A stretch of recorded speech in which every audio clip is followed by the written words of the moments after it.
Hello everybody, this is Fernando for the latest Cryptids and Monsters video.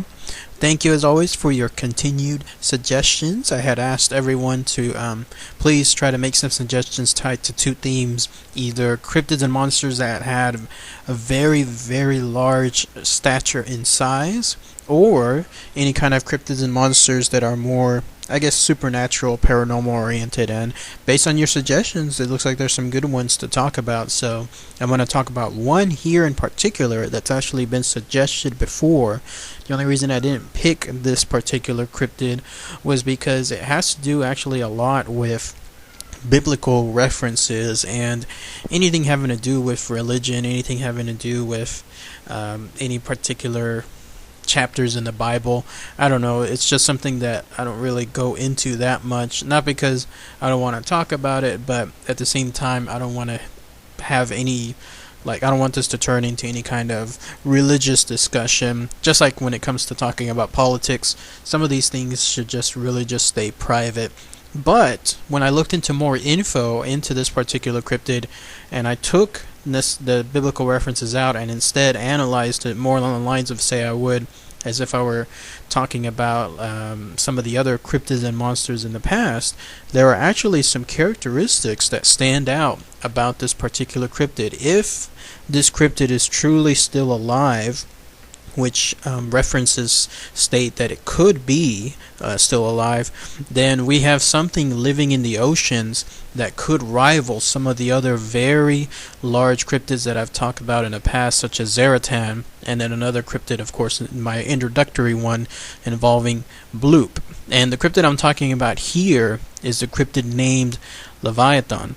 I'm sure all of us have heard that particular word in the past. It's interesting in that this name has actually taken on a subject of its own, like an actual, it's become a term rather than an actual name. Anytime a large animal is referenced, sometimes even on land, then it's called the word Leviathan rather than actually being the name of the creature. It's just the actual term itself. But the name of this creature, again the cryptid, is Leviathan, and the only known references tied to this particular cryptid all come from the Old Testament and all come from some Jewish testaments, some Jewish Bibles.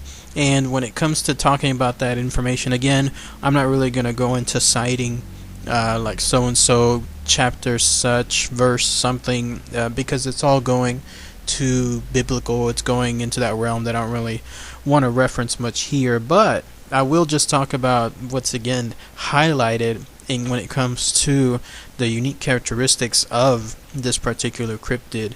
And again, Leviathan, it's a loose term now. So many creatures, so many giant monsters are named Leviathan throughout so many different points of mediums, from stuff involving books, from stuff involving comic books, from stuff involving movies, all that stuff. Just you every now and then you'll run into another creature that's yet again named Leviathan. In fact, I believe it was that Resistance game that I last recall had a situation where they had a gigantic creature, a very large creature called the Leviathan, and that's a good example there. So, who or what is the Leviathan? If you go again by the sources, in this case being the Old Testament and a place called something called the Tanakh, it's basically a creature that was developed very early in the stages of the earth. Those that go into specifically the notion of God creating the planet over several number of days, it cited that this particular creature was created within 5 days of the earth. Those that instead go on a more scientific level, if you can convert those days into, say, early time periods of the earth, then you would know that this particular creature would have been born sometime very early during the creation of the earth, not necessarily in the creation of the earth, but at least very early, when at the time the earth was habitable, it was able to sustain life. And the way the story goes is, again, referencing stuff associated with God. God created the Leviathan and created a mate. But considering the size of this creature, which I'll highlight here in a few minutes, considering the size of the creature, the mate, the female, was immediately destroyed. because the idea was, if something this gigantic, something this big were to procreate and create even more offspring, and the offspring would create other offspring and so on, then it would be too much for the rest of the planet. And that was interesting for me to highlight, because it instantly reminded me of any of the recent Godzilla movies.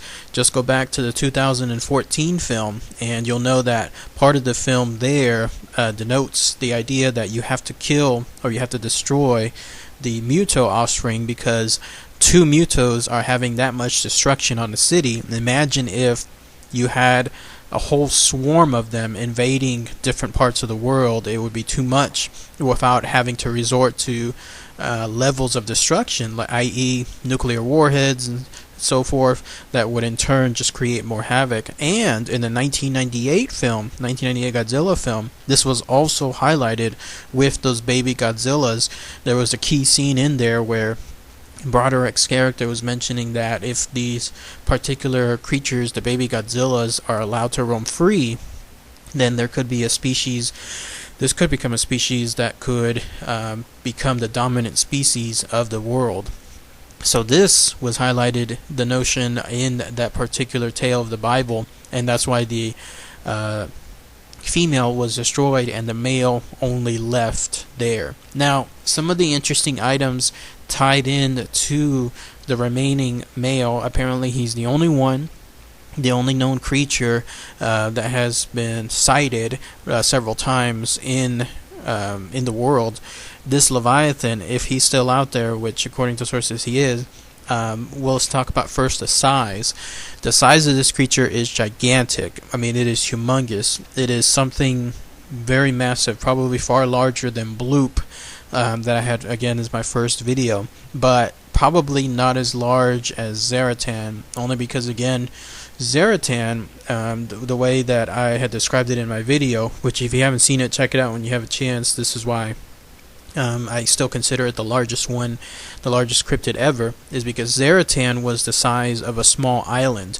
A small island can be several hundred miles big, if not several thousand miles. No, not thousand, but several hundred miles at least. But this particular creature has been cited as follows. There was a person by the name of Johannan Bar Napaha, I hope I said that name right, the Johannan Bar Napaha, who had described it as follows, this particular monster as follows. He had cited it. He said, "Once we went in a ship and saw a fish which put his head out of the water. He had horns, upon which was written, 'I am one of the meanest creatures that inhabit the sea. I am 300 miles in length, and enter this day into the jaws of the Leviathan.'" If you take that in a literal standpoint, here you have a creature that is 300 miles in length, which almost rivals Zaratan, again depending on how large of an island Zaratan would be. 300 miles, that is huge, that is gigantic, that is larger than anything else that we could think of, you and I could think of, when it comes to cryptids other than Zaratan. And when it comes to that size, that's the only known instance of a report dealing with this creature's particular size. So it's definitely up there. It may even be the largest cryptid yet that I can think of. So any idea that one had before, like all of the other mediums out there, like even the resistance game that I just mentioned, the Leviathan that's in there, it was gigantic. It was several hundred feet tall, but several hundred feet compared to several hundred miles in total length, there's no comparison when it comes to that. Now, the other interesting thing to note about this creature is that it had some unique characteristics, especially when it came to how it attacked. Apparently, it could breathe fire. It actually had the ability to breathe like an orange type flame out of it. And what makes you think immediately of a very large creature that is able to breathe fire and spew fire? In other words, one makes you think, oh, okay, this is almost like Godzilla. But again, on a Godzilla that's on a super size level, something that is far larger than anything else out there. And when it comes to this creature, another unique characteristic was its eyes. Apparently its eyes had a very strong illuminating power. By the way, all these pictures that you're seeing right now of the Leviathan, unfortunately there has never been any concrete detailed description, even in a loose sense, of the Leviathan other than its size. Anything tied into the creature, it's up to you and me, our wildest guess as to what it looked like. There have even been tales that the Leviathan was not even something that you and I would normally think like a giant fish of some sort, but it was rather a crocodile, a very large crocodile of some sort. So your idea, my idea of what it would look like, it's 100% open to the wildest interpretations, so that's why you're going to see a big variation of the pictures here in this video. So yeah, the eyes apparently created a very bright light. It was called a brilliant light, and this was described in another passage by Job.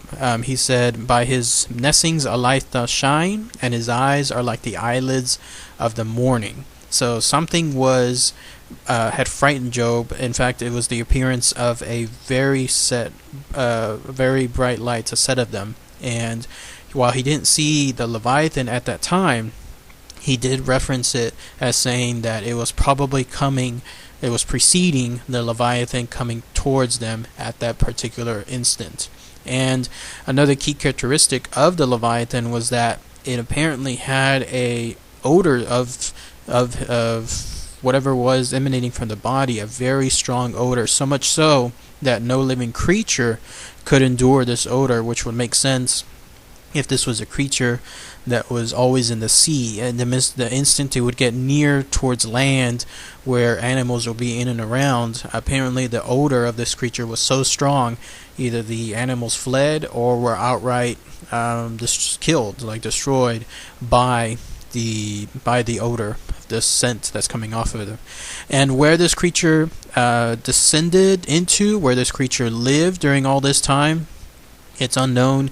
Ever since, again, the descriptions of this creature and the witnesses to them, which by the way denotes how early on, when you have people like Job from the Bible that are able to describe what the creature looked like, or others like that person I was talking about, Johanan Bar Napaha, then you have this happening thousands and thousands of years back. So this is a creature that has been around for a very long time. And with regards to the creature, another interesting thing to note is that the creature itself apparently came across a very notable tale in the Bible. It was the notion that the creature was actually coming in contact with Jonah. Again, another famous person from the Bible. And this is what happened. That fish that was eating Jonah, which in of itself was a giant fish, it almost was eaten whole by this Leviathan, by the actual Leviathan itself. Think of it this way. Anybody who remembers that scene from the Phantom Menace involving the two giant fishes knows what I'm talking about. There they were, the heroes of the film, trying to transcend and go across under the ocean in that aquatic ship that they had, when all of a sudden a giant ship was chasing them. And a giant ship had at one point the ship that they had in its mouth. But no sooner did that happen than a super gigantic fish came out of nowhere. I wish I had the name of that fish. If someone knows it, please post it here. But a super gigantic fish got a hold of that giant fish, and it in turn was many times larger, and it was eating it as if it was just a snack. So it instantly reminded me of that scene, the tale of the Leviathan, again almost eating the gigantic fish that ate Jonah. Now, another interesting thing to note with regards to this Leviathan, as large as it was, as massive as it was, you would think that it would have no single enemy of sorts. Well, it did. It actually had something that it in turn was deathly afraid of, and the reason for this is because whatever was hunting, whatever the Leviathan would do. Sure enough, it didn't have anything larger than the Leviathan itself, but its size does not matter when it comes to what can cause damage to the Leviathan. In this case, it was afraid, yes, actually afraid, again according to the sources, of a small worm called the Kilbit, Kilbit. I don't know exactly how large this small worm is. Small in comparison to the Leviathan. It could be the size of a regular worm, like you and I know a worm to be, or considering the size of the Leviathan in comparison to the Leviathan, it could be several, let's say, busloads large, but again, compared to the size of the Leviathan, it's considered a worm. But in any case, this Kilbit, whatever it was, would cling to the gills of the Leviathan. Again, another description tied to the Leviathan being that it had a gigantic set of gills, but it would cling to those gills and then kill the Leviathan. How it did it, who knows? Maybe it would eat the Leviathan from inside out.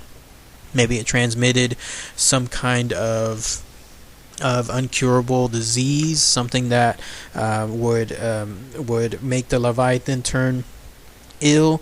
And because, again, considering the size of the Kilbit, there would be no way for the Leviathan to prevent something like this once the Kilbit got a hold of the Leviathan, unless the Leviathan do anything such as attempt to let's say rip its own gills out, which would of course cause more damage to the Leviathan too. So again, another interesting point tied to the Leviathan.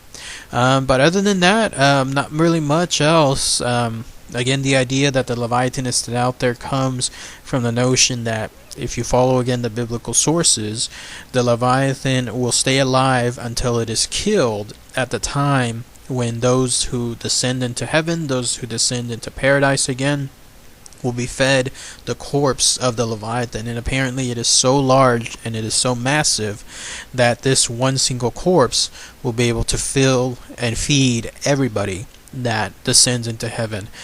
So if that happens, then the Leviathan is still out there right now, because until, let's say, paradise comes reclaimed, again I'm going just from the sources, paradise comes to reclaim those who are saved, then you have a creature that is still out there 300 miles long, roaming the seas, probably somewhere in the Atlantic, somewhere in the Pacific Ocean, although its home again tends to be noted as somewhere in the Mediterranean Sea.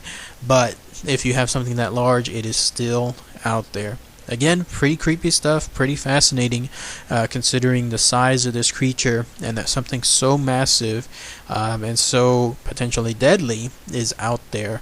The minute somebody encounters a real-life creature like this, you better believe it'll be the most viral thing out there in this world.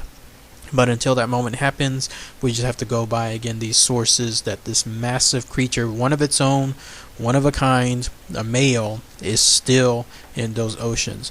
Pretty cool stuff, huh? If anybody has any other tales tied to the Leviathan, please post your comments, share them below. It'll be fascinating to see if anyone has any more recent tales, because everything that was described, all the sources, especially all the eyewitness accounts, all of this is only coming from hundreds if not thousands of years back. So nothing recent else other than the potential bloop and the potential Zeratam that I talked about in other cryptids. There have even people that said that the Leviathan, when it was discovered by the Old Testament, the witnesses there, that it was nothing more than a long lost dinosaur, something that was still around at a time when dinosaurs were long extinct, and that led to the misinterpretation of what it was. So yet another, again, avenue of what the Leviathan was. So fascinating stuff. Again, anybody that has any more recent tales, post your comments, share them below. Thank you as always, everybody. Take care.